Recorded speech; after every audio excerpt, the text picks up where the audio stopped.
하나님이 오늘 우리에게 주신 말씀은 여호수아 8장 10절에서 23절까지의 말씀입니다.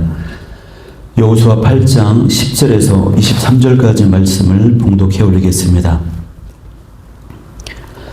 여호수아가 아침에 일찍이 일어나 백성을 조모하고 이스라엘 장로들과 더불어 백성에 앞서 아이로 올라가매 그와 함께한 군사가 다 올라가서 그 성읍 앞에 가까이 이르러 아이 북쪽에 진치니 그와 아이 사이에는 한 골짜기가 있더라. 그가 약 5,000명을 택하여 성읍 서쪽 베델과 아이 사이에 매복시키니 이와 같이 성읍 북쪽에는 온 군대가 있고 성읍 서쪽에는 복병이 있었더라. 여호수아가 그 밤에 골짜기 가운데로 들어가니 아이 왕이 이를 보고 그 성읍 백성과 함께 일찍이 일어나 급히 나가 아라바 앞에 이르러 정한 때에 이스라엘과 싸우려 하나 성읍 뒤에 복병이 있는 줄은 알지 못하였더라. 여호수아와 온 이스라엘이 그들 앞에서 거짓으로 패한 척하여 광야 길로 도망하며 그 성읍에 있는 모든 백성이 그들을 추격하려고 모여 여호수아를 추격하며 유인함을 받아 아이 성읍을 멀리 떠나니 아이와 베델에 이스라엘을 따라가지 아니한 자가 하나도 없으며 성문을 열어놓고 이스라엘을 추격하였더라. 여호와께서 여호수아에게 이르시되 내 손에 잡은 단창을 들어 아이를 가리키라. 내가 이 성읍을 내 손에 넘겨주리라. 여호수아가 그의 손에 잡은 단창을 들어 그 성읍을 가리키니 그의 손을 드는 순간에 복병이 그들의 자리에서 급히 일어나 성읍으로 달려 들어가서 점령하고 곧 성읍에 불을 놓았더라. 아이 사람이 뒤를 돌아본즉 그 성읍의 연기가 하늘에 닿은 것이 보이니 이 길로도 저 길로도 도망할 수 없이 되었고 광야로 도망하던 이스라엘 백성은 그 추격하던 자에게로 돌아섰더라. 여호수아와 온 이스라엘의 그 복병이 성읍을 점령함과 성읍의 연기가 오름을 보고 다시 돌이켜 아이 사람들을 쳐 죽이고 복병도 성읍에서 나와 그들을 치매 그들이 이스라엘 중간에 든지라. 어떤 사람들은 이쪽에서 어떤 사람들은 저쪽에서 쳐 죽여서 한 사람도 남거나 도망하지 못하게 하였고 아이 왕을 사로잡아 여호수아 앞으로 끌어왔더라. 아멘. 네, 저는 오늘 이 시간에 하나님의 개입, 완전한 승리, 하나님의 개입, 완전한 승리라는 제목을 가지고 오늘 말씀을 나누도록 하겠습니다. 네, 오늘 본문은요, 앞에서 정복에 실패했던 아이성을 다시 공격하는 장면입니다. 하나님께서 아이성 정복의 실패의 원인이 아간의 범죄였다라고 하는 것을 알려주셨고 이스라엘 공동체는 그 범죄를 제거하였습니다. 이후에 하나님께서 이제 아이성을 공격하라고 명령하셨고 그 정복에 대한 그 계획도 말씀해 주셨습니다. 그리고 하나님께서 이 아이성을 이스라엘에게 붙여주셨다라고 말씀해 주셨어요. 그리고 이 지도자 여호수아를 격려해 주셨습니다. 아이성에서의 그 패배, 일전의 그 패배는요, 이스라엘 백성들에게는 엄청난 고통과 좌절이었습니다. 그런데 그만큼 또 그 안에 중요한 교훈과 배움이 있었다라고 하는 것입니다. 이스라엘은 아이성 패배로 인해서 가나안 정복하는 그 과정 가운데 그 정복 전쟁에 있어서 가장 중요한 것이 무엇인지 그것은 바로 죄를 짓지 않는 것이라고 하는 것을 깨닫게 되었습니다. 그리고 이후에는 그렇게 큰 어려움에 빠지지 않게 됩니다. 우리가요, 뜻하지 않는 어떤 사건이나 고통의 문제를 만나게 되었을 때 우리는 그것이 괴롭고 힘들지만 그 안에서 큰 교훈을 얻게 되는 것입니다. 그래서 그것이 아픔이지만 전화위복의 사건이 되는 것이에요.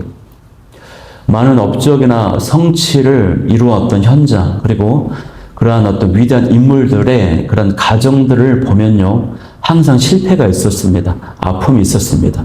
그리고 그것은 그 실패와 아픔은 그 모든 성취와 업적에 또 그 위대한 인물들에게 큰 교훈과 가르침이 주었던 것입니다. 그런 의미에서 실패가 성공의 어머니다라고 하는 말이 있는데 이 말이 굉장히 성경적인 말이라고 하는 것을 확인하게 되는 것입니다. 여러분 어떤 실패와 또 아픔 속에 있습니까? 그러한 속에서 큰 교훈을 얻고 다시 한번 힘차게 일어설 수 있는 은혜가 저와 여러분 가운데 있기를 소망합니다. 이후에 이 백성들은요, 이제 달라졌습니다. 전쟁에 임하는 자세가 사뭇 달라졌는데, 여리고성에서의 승리가 가져다 준 그 교만과 또 자아도취 이런 것들을 벗어나서요, 신중하고 겸손하게 나아갑니다. 무엇보다도 어떻습니까? 하나님 앞에서의 그 거룩함, 그 성결함을 추구하며 나아가게 됩니다. 오늘 본문에 보니까 여호수아가요, 아침에 일찍이 일어났습니다. 지도자 여호수아는 이 하나님의 명령을 실행함에 있어서 참으로 게으르지 않았습니다. 정말로 부지런했습니다. 이 부지런한 모습을 성경 곳곳에 나타나고 있어요. 여러분, 여호수아가 어떻게 해서 이렇게 부지런한 지도자가 될 수 있었을까요? 일전에 그는요, 모세의 밑에서 훈련받았습니다. 많이 배우고 준비되었습니다.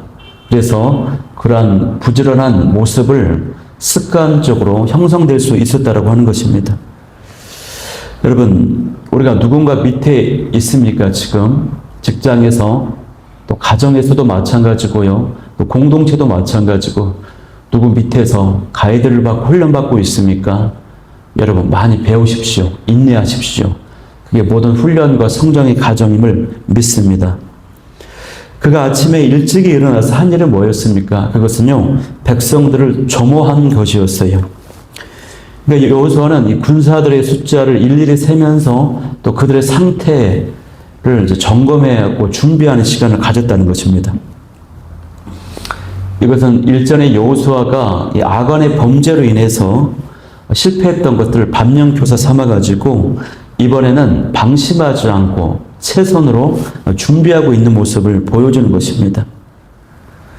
그러니까 하나님께서 계획을 말씀해 주시고 이번에 아이성을 이스라엘 손에 붙였다, 승리케 하였다라고 하는 말씀을 주셨지만 방심하지 않고 자신으로서 할 수 있었던 최선의 준비를 했다라고 하는 것입니다.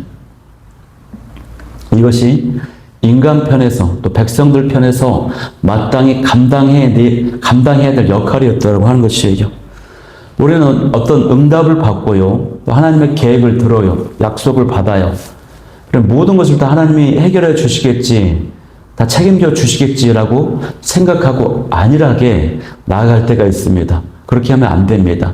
우리로서는요, 마땅히 해야 될 일에 있어서 최선을 다해야 된다고 하는 것입니다.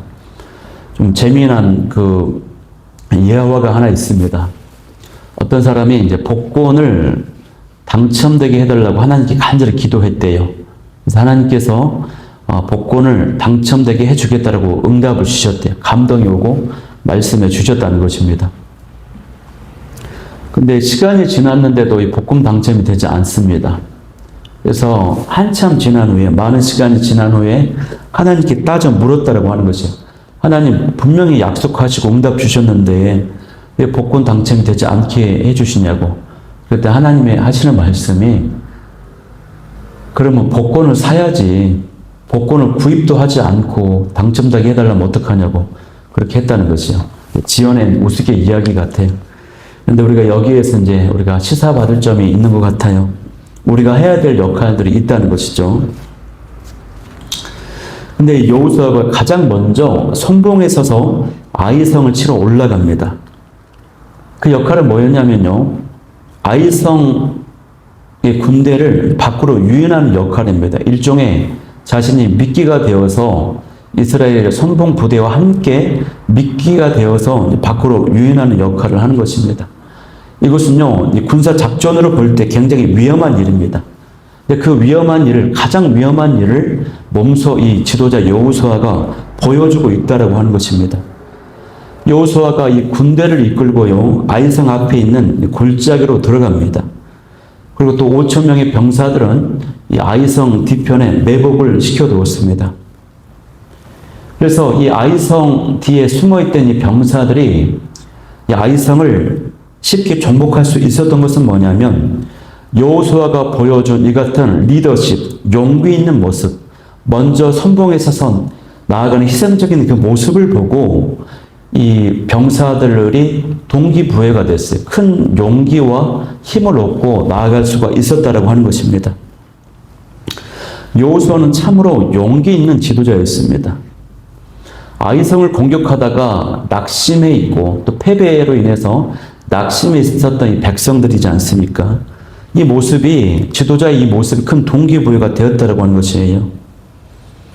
우리가 오늘 이 여호수아의 모습을 보면서 많은 생각을 하게 됩니다. 지도자인 여호수아의 모습을 보면서 오늘을 살아가는 우리 주변의 모습을 보면은 얼마나 그런 안타까운 일이 많습니까? 공동체, 또 한국 교회를 마찬가지 공동체와 또 나라를 보면서 또 기업을 보면서 여러 가지 많은 것들을 보면서 참 많은 문제가 있는데 대부분의 위기가 문제가 지도자의 문제에서 오는 위기임을 이제 보게 되는 것입니다. 정말 훈련되고 준비된 지도자가 부족하고 정말 또 부지런하고 모범이 되고 모델이 되는 그 지도자가 부족해요. 그래서 많은 영역에서 큰 위기와 문제를 맞이하게 되는 것을 봅니다. 교회도요 마찬가지예요. 우리 목사님들은요 어떤 이야기를 많이 합니까? 참으로 이 시대에는 정말로 헌신되고 믿음 좋고 정말 일꾼다운 일꾼 성도가 없다라고 볼멘 소리를 많이 합니다. 그러나 정작 우리 성도님들은 어떤 얘기를 많이 합니까? 교회가 이렇게 많고 목사님들도 이렇게 많지만 정말 성도들이 믿고 따를 만한 정말 참된 영적 지도자, 건강한 교회가 없다라고들 많이 합니다. 특별히 바른 말씀, 생명의 말씀, 능력의 말씀을 전해주는 참 목자가 없어서 영적으로 갈급하다라고 하는 이야기들을 많이 해요. 저는 정말 이 말이 맞다고 생각합니다. 목사인 저부터요 회개를 해야 되겠고요. 특별히 이 땅의 모든 지도자들이 다시 한번 깨어나고 회복될 수 있도록 바른 위치에 설 수 있도록 이 일을 위해서 이 땅의 모든 지도자들을 위해서 우리가 중보하며 나아가야 될 줄 믿습니다. 14절 말씀을 보면요. 이스라엘의 그 움직임을 지켜본 아이성의 왕이요. 결국 유인을 당합니다. 그래서 아무 생각 없이요. 이스라엘 그 부대를 추격해 나가는 것이에요. 여러분 전쟁 상황에서는 신중에 신중을 거듭할 필요가 있죠. 근데 이 아이성의 왕은요. 이전에 승리로 인해서 교만해져 버리고 말았습니다. 그래서 자신의 그 성읍 뒤에 복병이 매복한 군사가 있는 줄도 모르고 다시 한 번의 승리를 위해서 여호수아의 그 부대를 추격해 가는 것입니다. 근데 이때 아이성의 성문까지도 열어둔 채로 나아가는 것이에요. 그야말로 이 아이성이 무방비 상태가 되어버리고 말았습니다. 여러분 아무리 아이성의 왕이 자만했다고 해도 어떻게 이럴 수가 있을까요? 이것은요 일반적인 사항이 아니라고 하는 것입니다. 전쟁 상황에서 조금만 생각해도 그렇게 행동할 수 없거든요. 이 모든 것은 하나님께서 개입하셨기 때문에 그래요. 아이성의 왕의 모든 생각과 눈을 마비시키고 어리석게 만들었다고 하는 것입니다. 이게 하나님께서 개입하셔서 이스라엘의 완벽한 승리를 위해서 하나님이 순적하게 인도하고 계시는 것이에요. 언뜻 보면 우연한 일로 보여지지만 하나님의 함께 하심이 있습니다. 우리도요, 인생을 살다 보면은 우연한 일에 의해서 이게 되어진 것 같지만 그 우연한 일에 하나님의 개입하심이 있습니다. 그래서 이 우연한 일이 이루어지고 또 한 번의 우연이 겹쳐서 합력하여 선을 이루시는 그 하나님의 역사와 응답이 많이 있다라고 하는 사실입니다. 그런데 17절 말씀에 보면은 이 아이성과 함께 이스라엘 그 부대를 뒤쫓아가는 부대가 한 성읍이 또 등장을 해요. 가나안 성읍. 이게 베델이라고 하는 것이. 이 베델과 아이성은요, 가까워요. 3km에 불과하거든요. 그래서 이 아이와 베델이 추격했다라고 하는 것입니다. 그러니까 이스라엘 백성이 가나안을 정복하는 그 과정 가운데 이 베델 성읍을 정복했다라고 하는 기록이 따로 존재하지 않거든요. 이 사항으로 보건대 이 아이성의 왕이 베델과 연합을 했음을 알 수 있어요. 그렇게 연합을 했지만요, 그 결과가 어떻게 됩니까? 비참한 패배로 끝나고 마는 것입니다. 그러니까 아이성과 베델성이 한꺼번에 멸망을 하게 되는 것입니다. 그 멸망한 과정을 보면은요, 이제 그 여호수아의 부대가 골짜기로 들어갔습니다. 군대가 추격을 합니다. 아이성이 추격하는 그 부대에 거짓으로 유인하면서 패배를 당하면서 쫓겨가는 것처럼 연기를 했습니다. 그래서 광야길로 도망을 갔어요. 이로 인해서 아이성의 부대는 아이성과 굉장히 멀어지게 됐습니다. 그때 이제 여호수아가 단창을 들어서 사인을 주니까 매복했던 군사들이 일어나서 성읍으로 들어가서 그 성읍을 차지했습니다. 그리고 불을 질렀습니다. 그제서야 아이성의 부대가 뒤를 돌아보니 자신의 성이 불타고 있는 것을 깨닫게 되었고, 자신들이 이제 매복을 당했다.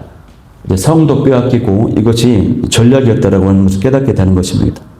그래서 여호수아의 부대가 이제 방향을 틀어서 아이성 부대랑 이제 싸우게 되었고, 매복했던 그 군사들, 아이성을 차지했던 군사들도 나와서 함께 양쪽에서 이제 싸움을 벌이고, 이로 인해서 처참하게 아이성 부대가 패배하는 그런 내용의 모습이 오늘 기록되어 있습니다, 여러분. 우리가 이 말씀을 좀 묵상하면서요, 세 가지를 좀 살펴보기를 원하는데요. 1차 때 패배했던 그 아이성 공격이 2차 때에는 완벽한 승리로 끝날 수 있게 되었는데,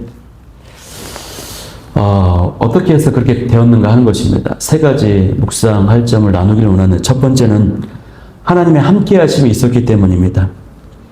1차 공격 때에는 하나님의 인도하심이 없었습니다. 이번에는 하나님의 인도하심이 있었어요. 하나님의 함께 하시면 된다라고 하는 사실입니다. 이 말은 우리가 하나님 편에 서 있으면 된다라고 하는 사실입니다. 무슨 일이든 하나님이 함께 하시면 됩니다. 이 말은요, 내가 하나님의 마음에 합당한 삶을 살아야 된다라고, 하나님께 인정받는 삶을 살아야 된다라고 하는 뜻입니다, 여러분. 여러분, 어떤 일이 진행될 때에 그 일의 어떤 가능성이나 그 일의 어떤 성격에 상관없이 그 일의 성패는요, 그 일을 하고 있는 사람이 누구이냐, 그 사람에 달려있다고 하는 거죠. 그 사람이 하나님 편에 서 있고 항상 하나님이 함께 하시는 사람이면 그 사람은 어떤 일을 해도 다 열리는 역사가 있습니다, 여러분. 하나님이 함께 하시는 은혜가 저 여러분 가운데 있기를 바라고, 그 뜻은 우리가 하나님 편에 서 있어야 된다고 하는 것, 하나님께 인정받는 삶을 살아야 된다고 하는 사실입니다. 이 은혜가 있기를 소망합니다. 두 번째, 아이성을 승리할 수 있었던 이유는요, 주도 면밀한 전략이 있었다고 하는 것이죠. 19절에서 20절에 보면은 1차 공격과는 달리 2차 때는요, 타고난 전략이 있었습니다. 그것은 뭡니까? 병사들을 매복을 시켰던 것, 그리고 유인을 했던 것, 이런 타고난 지혜, 전략이 발휘되었다고 하는 것이에요. 영적인 싸움에서도요, 반드시 전략이 필요합니다.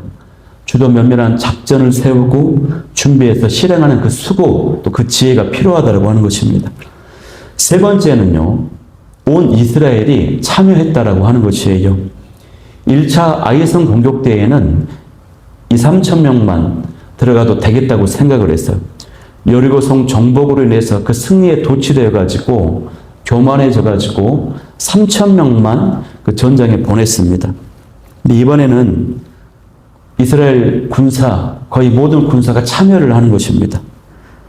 그래서 매복도 하고요, 또 이스라엘 여호수아의 부대에 참여도 하고 유인도 하고, 이스라엘의 모든 군대가 참여해서 귀한 완벽한 승리를 차지할 수 있게 되었다고 하는 것이에요. 그래서 우리는 여기서 이 공동체가 어떤 일을 할 때 그 일의 양이 많든 적든, 또 그 일이 어렵든 쉽든 간에 상관없이 모두가 참여하고 함께함으로 우리가 그 일을 감당해야 될 줄 믿습니다. 그러면 믿음의 공동체가 더 하나 되고 더 강력한 하나님의 인도하심을 맛보게 되는 것입니다.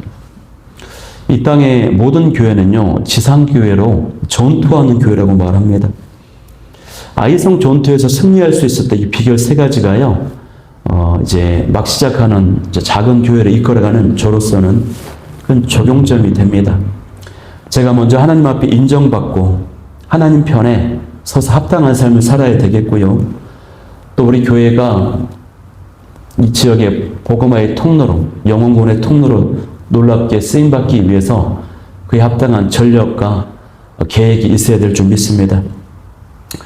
어제 주일 오후에 우리 교회 초등학생 6학년 4명의 친구들이 찾아왔습니다. 물론 토요일 날 전도해서 온 친구들이에요. 그런데 평소에는 전도할 때 보면은 지나가는 학생들이 오겠습니다 라고 약속했지만 항상 오지 않았거든요. 그런데 어제는 초등학교 6학년 4명의 친구들이 와서 함께 피자를 먹으면서 교제했습니다. 그리고 복음도 전해주고 또 오라고 이제 권면을 했는데, 그리고 그 이후에 또 인근의 체육공원에 가서 농구장에서 농구를 하면서 거기 갔더니 또 초등학생 6학년 아이들 10명이 있는 거예요. 같이 이제 농구를 하면서 제법 친해지기도 하고 음료수도 사주고 교회 소개도 하고 오라고 초청도 하면서 참 이 다음 세대 사역에 대한 가능성을 제가 보았습니다.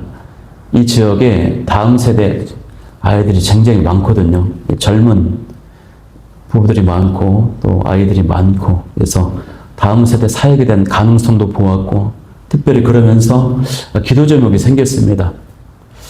정말 지속적이고 효과적인 접촉 전략이 필요하고, 또 아이들이 왔을 때 완벽한 확실한 프로그램도 필요하고, 또 이 일을 맡아서 감당해야 될 어떤 교사 인력도 필요하구나, 이런 기도 제목이 생겼습니다.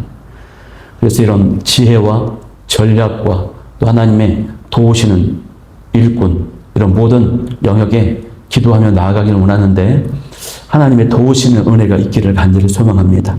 우리가 이 일을 위해서 모든 성도와 구성원이 함께 기도하며 마음을 모으며 나아가게 될 줄 믿습니다. 우리 말씀 붙잡고 기도하기를 원하는 기도 제목 3가지는요. 하나님의 뜻에 합당한 자로 살아가게 하여 주옵소서. 두 번째는 지혜와 전략을 주셔서 승리와 열매를 맺게 하여 주옵소서. 세 번째는 공동체의 모든 구성원이 마음을 모으고 기도를 모아서 하나님의 역사가 나타나게 하여 주옵소서. 이 기도 제목 가지고 뜨겁게 기도하며 나아가도록 하겠습니다.